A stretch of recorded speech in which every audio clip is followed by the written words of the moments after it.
These 12 people deserved to feel safe in their homes, but were instead lost in a fire that was the direct result of gross negligence and mismanagement by our state and our local government. We've been forced to lead our own recovery because the city won't. We need federal intervention.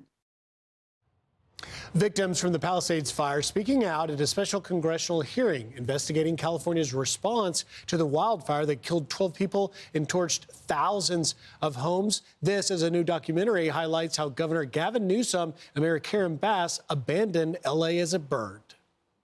We'll see how people with power accelerated this apocalypse. It's the kind of thing what could have been if they were here quickly, and they just weren't. The whole thing just burned right to the ground with the mayor and the governor within a block.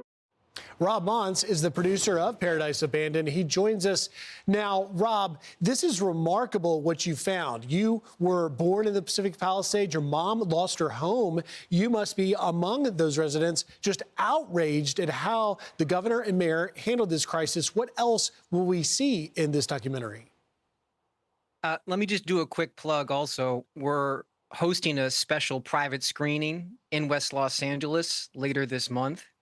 And if anybody would like to go, they can RSVP at robmontz.com. And then we're releasing the documentary for free on my YouTube channel at Rob Montz shortly after the holidays. I mean, what happened, stated objectively, is extremely odd, right? Like a small ember among some dry brush about 2 miles from my house was able to grow to the point that it incinerated the most desirable real estate in Los Angeles, right? So just objectively stated, it's an extremely odd thing to have happened. But when something so strange and catastrophic and apocalyptic happens, in the first 72 hours or so of all the news coverage, there's a million different explanations that are tossed out, right? And what the documentary, the first half of it, attempts to do is to kind of cut through a lot of the clutter and identify the specific human errors that allowed something so catastrophic and unimaginable to actually occur. Because I think a lot of the more viral explanations that took off, including things like the mayor not being in town, right, or that this was the inevitable result of climate change, are ultimately not particularly important to why it is something like this happened. No, and Rob, I mean, look, a suspect has been arrested in alleged arson starting of one of the most devastating wildfires to hit California. So my question to you is whether it's Mayor Bass, who is originally in Ghana, or the fact that you had eventually Mayor Bass and Governor Newsom standing, touring the fire as the fire burned behind them, with a contingent of firefighters not fighting the fires, having to deal with them on site, to exactly the point about climate change. Yet with a suspect already arrested for this, Governor Newsom continues to say that it's climate change. Watch here. I want to get your reaction. You're seeing it across the spectrum right now, in my state included, which is one of the most blessed and cursed states as it relates to climate. We're on the tip of the spear of climate change, simultaneous droughts and simultaneous floods. The hots are getting a lot hotter, the dries drier. You saw one of the most devastating wildfires in American history in the middle of winter in Los Angeles. What? Is Governor Gavin Newsom, in your view, a bit of a dereliction of duty here? Yeah, what does climate change have to do with the fact that the hills surrounding Pacific Palisades hadn't been brush cleared in about 30 years? The hills of Los Angeles are filled with something called chaparral. And chaparral has evolved over tens of thousands of years to burn.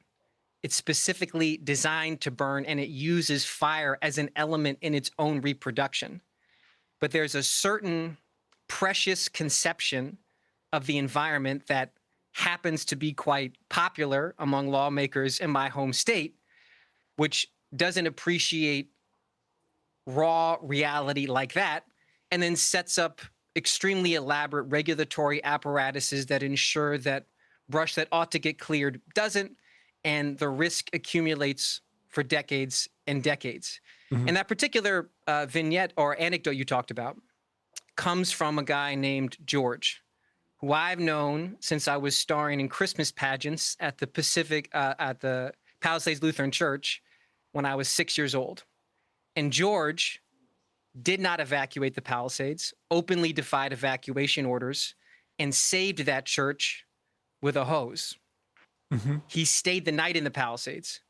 He slept in that church. And the next morning, he walked out of the church and he personally witnessed how the Chase Bank building in downtown Pacific Palisades was just starting to burn that morning. A small, manageable fire on the corner. At the same time, he also witnessed that Mayor Bass and Gavin Newsom were hosting a flashy press conference in the middle of downtown. And there's a picture in my documentary of the two of them surrounded by firefighters with the Chase Bank building just starting to burn. And that building burned to the ground over the course of their flashy press conference. So why is that? That actually digs into a deeper story that the documentary covers in the back half that basically has been ignored by all the press, which is what happened on day 2 of the Palisades fires. Not going to give it all away here, but I'll just say this, which is on the morning of day 2, the winds had died down. Yeah. Multiple politicians in California are hosting ostentatious press conferences on the beach next to the Palisades, promising to do everything in their power to save this city. And LA had been flooded with fire crews. Flooded with fire crews. And yet that morning, the streets of the Palisades are empty. Man. And there's no firefighters there. Yeah, Rob, we've got to leave it there, but it's such a fascinating dive. We reached out, by the way, to the governor and mayor's office. We've not heard back. Everyone, I encourage you to check out the documentary Paradise Abandoned. Rob Montz, thank you for taking time. Have a great weekend. I'm Steve Ducey. I'm Brian Kilmeade. And I'm Ainsley Earhart. And click here to subscribe to the Fox News YouTube page to catch our hottest interviews and most compelling analysis.